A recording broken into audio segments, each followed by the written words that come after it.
دوزخ نے اپنے رب سے شکایت کی کہ اے میرے رب، آگ کی شدت کی وجہ سے میرے بعض حصے نے بعض حصے کو کھا لیا ہے۔ اس پر اللہ نے اسے 2 سانس لینے کی اجازت دی، ایک سانس جاڑے میں اور ایک سانس گرمی میں۔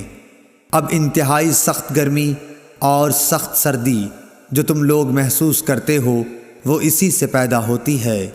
صحیح بخاری حدیث نمبر 537۔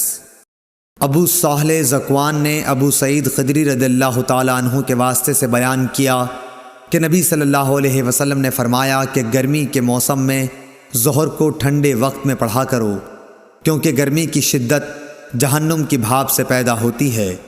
اس حدیث کی مطابقت سفیان ثوری، یحییٰ اور ابو عوانہ نے اعمش کے واسطے سے کی ہے۔ صحیح بخاری حدیث نمبر 538۔